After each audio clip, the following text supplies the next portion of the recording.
Remote STEM class. Is Mr. Dowd here. Happy Friday. We finally made it to the weekend. I know this has been a very long week. I think it's because last week we had Martin Luther King Jr. Day off, so it made it kind of feel longer. But anyways, I'm going to give you today and then Monday to work on this I'm Feeling Lucky area project. Tuesday, we're going to start a new Tinkercad project. Okay? So how many do I got so far? I have 1, 2, 3, 4, 5, 6. So I need 10 of them. So let's go ahead and get onto Google Earth. So that way I can finish this project up.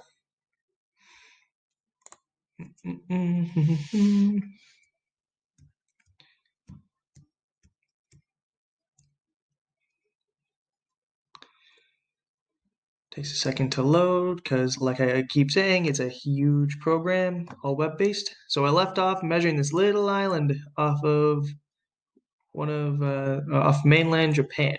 Yeah, I think it's Japan. Yep, it was Japan. Perfect.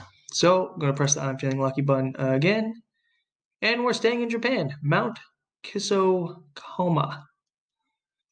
Okay, cool. I like that. Better than a building like it's been. So it is 2,956 meters tall. If anyone can convert that into yards, message me in the chat. Anyways, let's go ahead and we'll copy that name because, like I keep saying, I am horrible at spelling. I'm going to do values only. And let's go ahead and measure. So 2D. So I'm just going to do like a general area because it's kind of hard to tell where this one starts and this one ends. I guess it'd be right there in the valley, but then it's like a ridge here and another valley here. So I'm just going to do a general area here.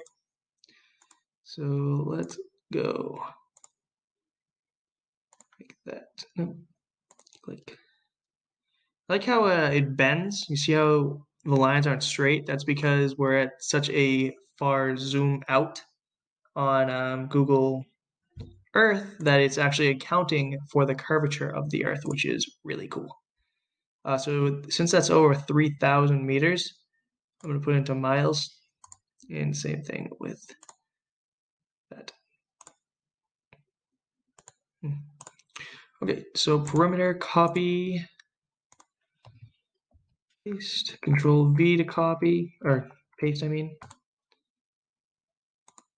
Got that, now I gotta get area.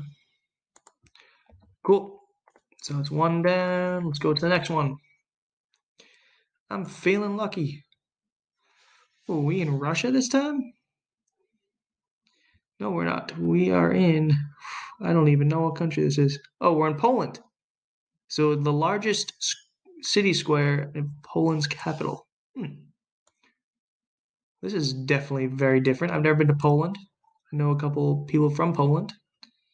One of my favorite tight ends for, it used to be the Patriots, now he's on the Buccaneers, is Polish descent. Gronkowski, right? The ski. Anyways, I'm not going to try to even pronounce that and or say that or type that. So let's copy it. Control C, Control V, and values only. Let's put that into 2D. This should be relatively easy to map out the area of. I'm just going to count this area here because I don't know. You know what? I'm not sure if this all counts because this is saying this. So I'm just going to do the area where it's grassy. So let's get that going.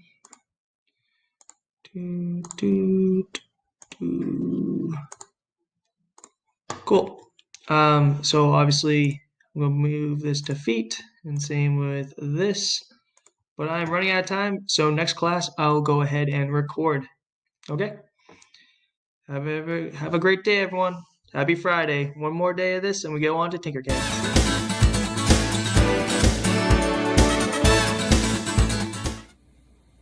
Good morning, Gators. It's time to make a salad. Dun dun dun dun. It's time to eat healthy.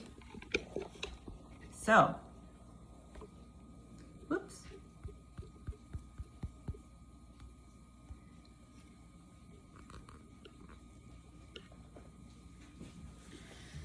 I picked a romaine lettuce because it's dark.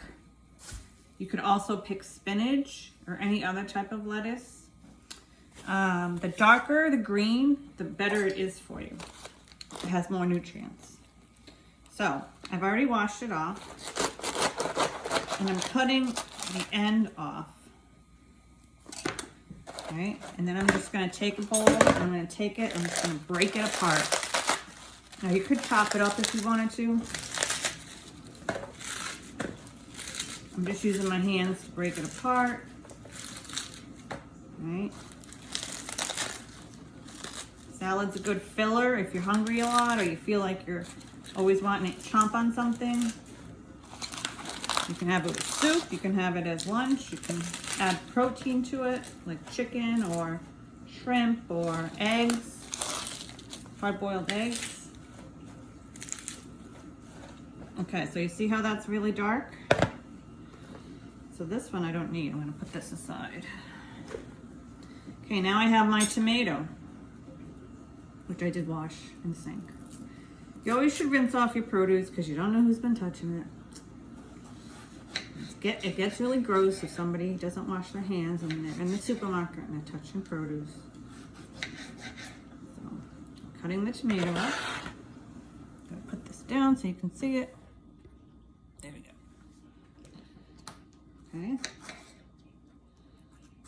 Okay. Any kind of tomatoes. Some people prefer cherry tomatoes. I'm just gonna cut them up and put them in the salad.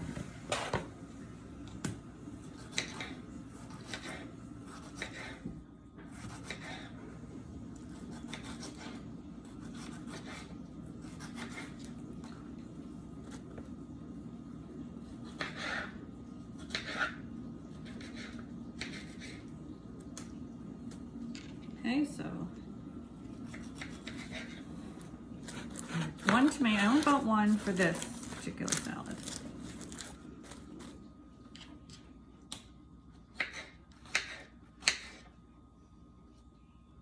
Plus, when you buy produce now, it's like, I don't really know where it's coming from.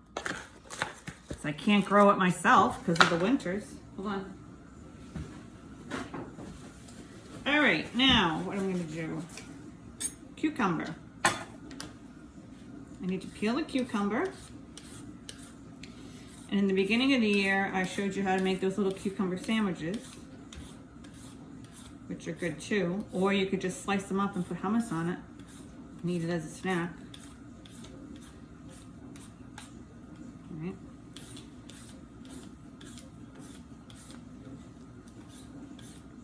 So I'm gonna peel this cucumber and then I'm gonna slice it up and put it in the salad. So far, everything I've put in, very little calories, all vegetables. Now some people also put fruit in their salad, like strawberries or apples, which is actually really good. In the summertime, sometimes you can have like a salad and then a strawberry salad where it's this and then somebody's cut up strawberries, put it in, especially when it's strawberry season in June. So I'm just putting these in. Now some of you might say, ew, I don't like that. Well, like my husband, he only eats lettuce. But he just picks out the other stuff. And you know what? Just having these in there helps with the juices to add flavor.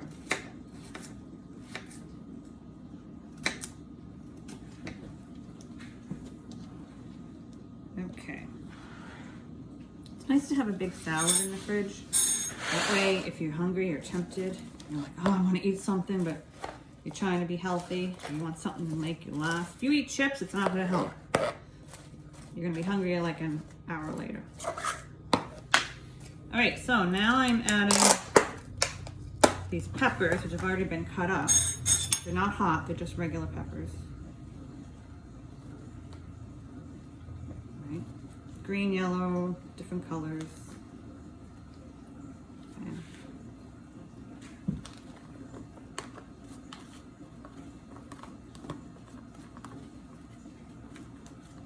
I know I bought them cut up, but honestly, sometimes it's just easier. All right, so now I have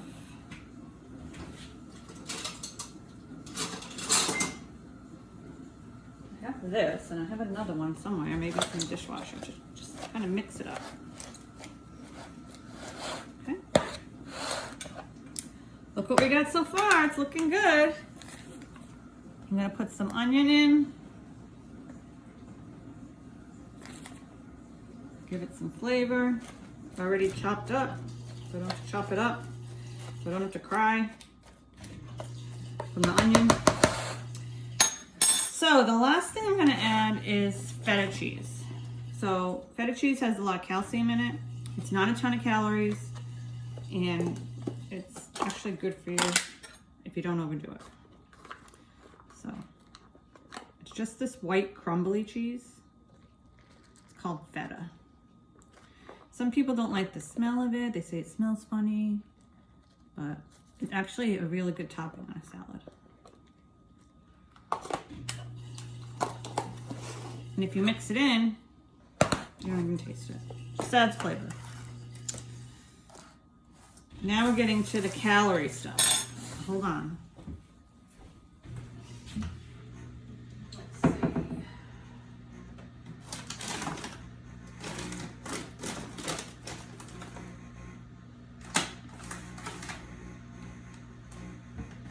Oh, I don't see them in there, so. But you can add nuts, you can add almonds. My husband likes to add almonds to a salad, or those salad toppings, okay, which do add calories, so. Let's talk salad dressing.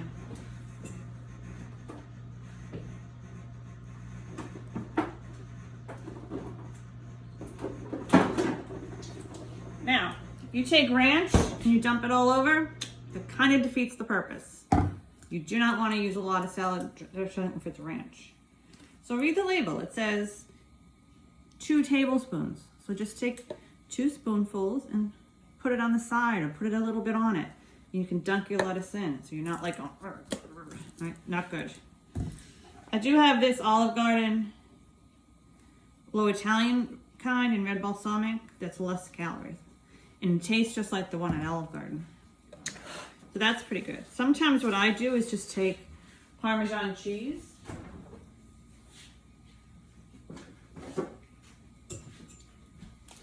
All right, and I'll put that on. Like when I'm eating myself, or just not put anything on it. Try it. I mean, don't douse it with salad dressing. Just try it a little bit. That's where all the calories and the fat come from, is when you do that. All right, so look how good that looks. So now you can add grilled chicken. You can add hard-boiled eggs if you cut them up. You can add shrimp, or any type of protein to build it up if you want it.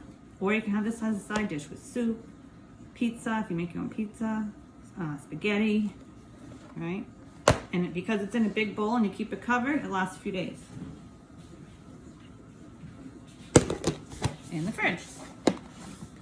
Okay, ta-da! So good luck, Gators. Let's see some salads.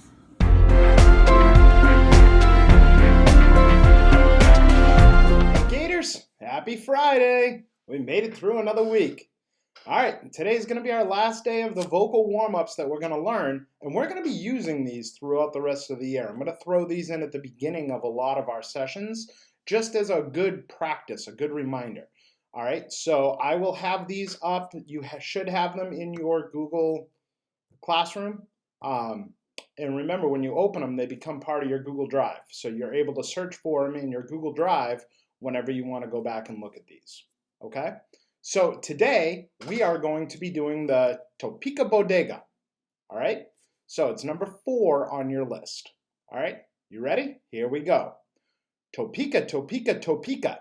Make sure you pronounce every part of it. Topeka.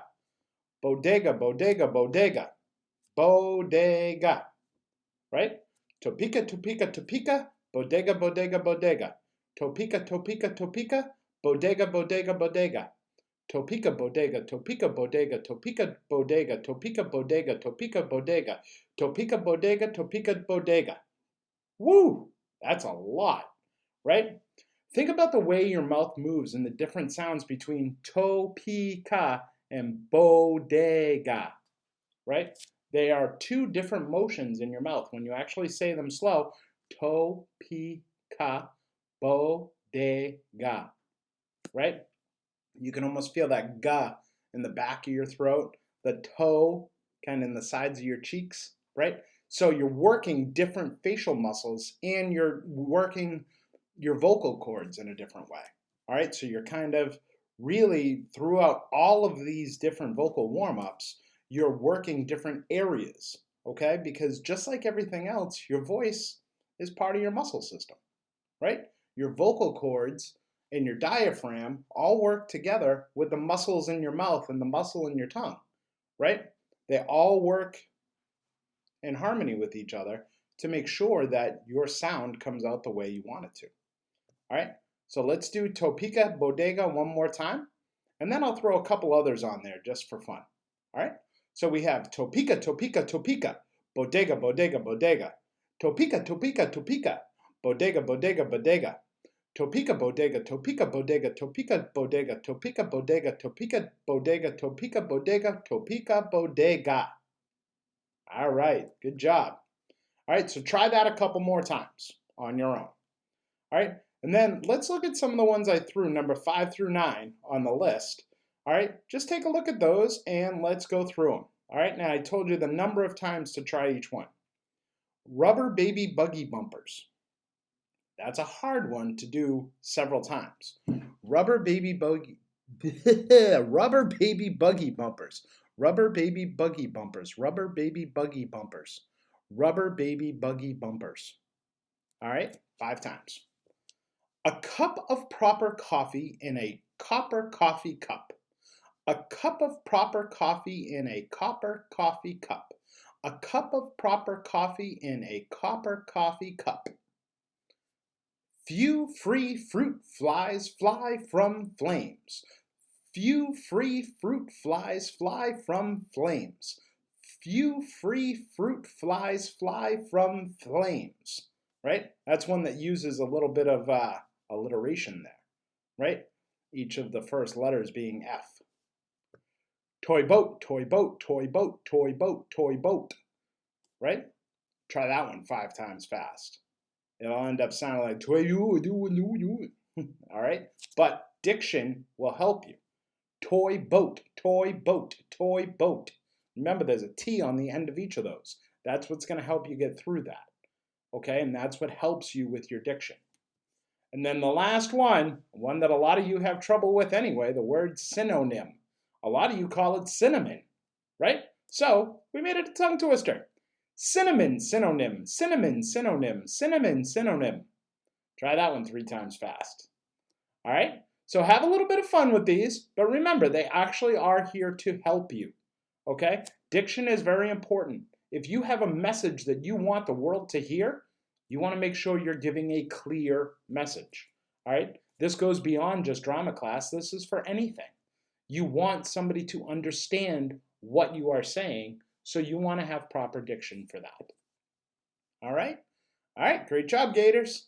Keep up the good work. We'll see you next week.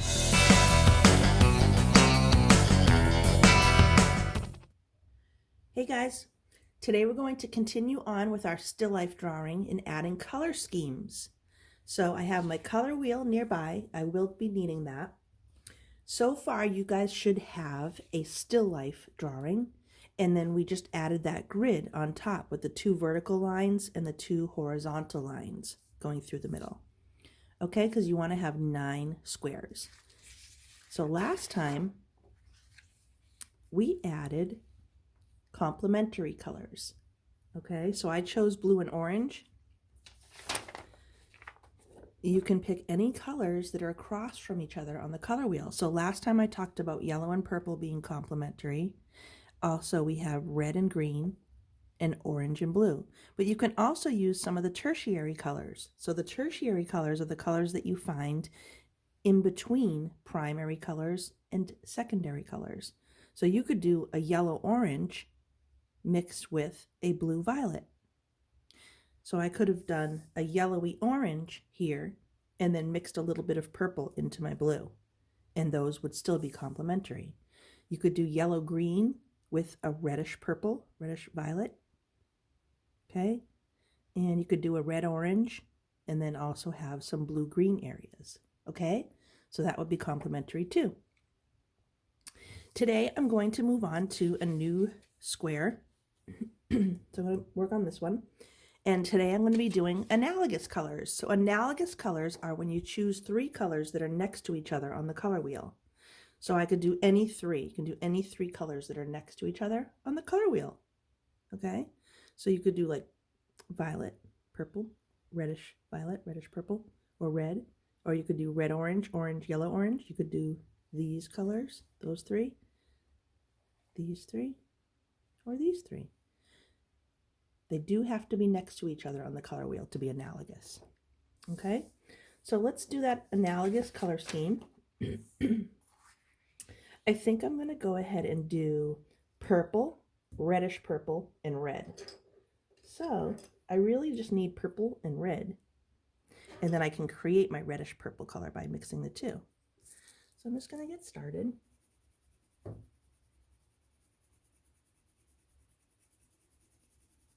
And again, when you apply color with a colored pencil, if you just press down a little bit harder, you can get a darker value of that color. So I like to do that on my rounded objects to create the look of form.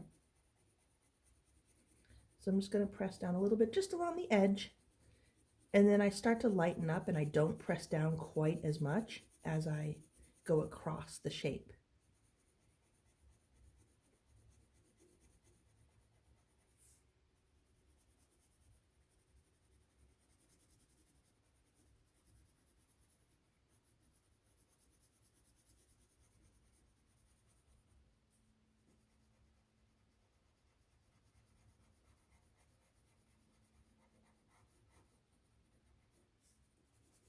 So this is all going to be a little bit of a lighter value in this area, and I might even leave it just white of the paper here. Maybe I'll come in a little bit, and that gives it the look of having a shine and being a shiny tomato. So I look at my tomato from my still life, I see like a little bit of a shine on it in some areas, like here. So I want to do that. You can just leave it white of the paper. You don't have to add white because the paper's already white. So I'm just leaving that white area right there to look like a shine. All right, so I'm almost done with my red.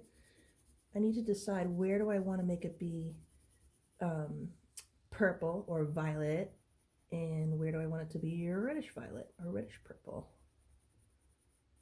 But right now, like I say, I love to make things look like they're round by adding a darker value along the edge.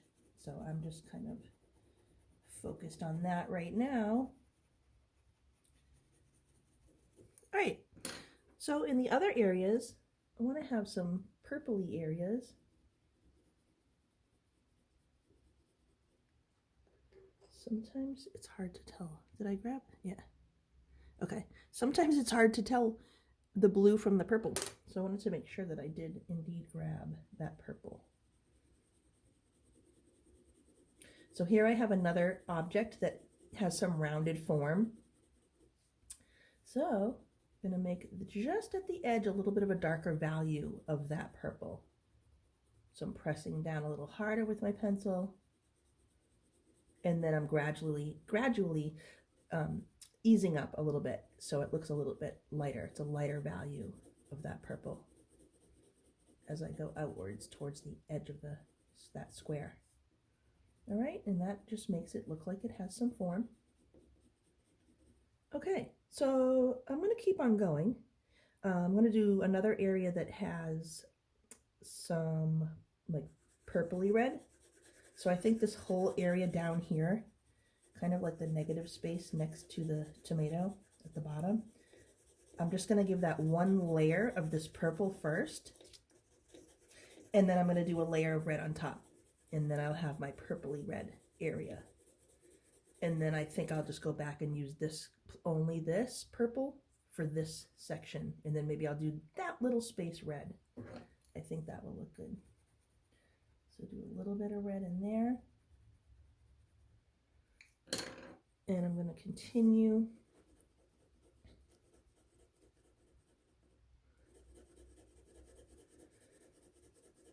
This. And maybe I'll do a little bit of reddish purple here, and then just only this color up here. So I'm going to let you guys get going, okay? So you get to pick the analogous colors that you want.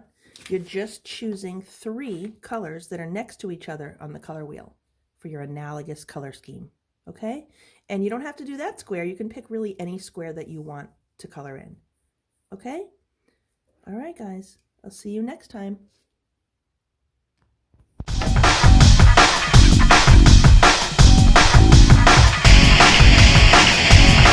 Hey guys, I'm Miss Ritty. Welcome to our virtual PE. It's Friday, and you know what that means? Fun day in the breakout room.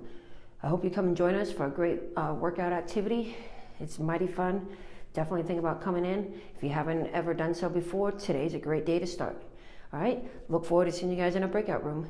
Let's break a sweat. Thanks for watching Enrichment TV, Gators. Remember, work hard, be nice, and we'll see you tomorrow.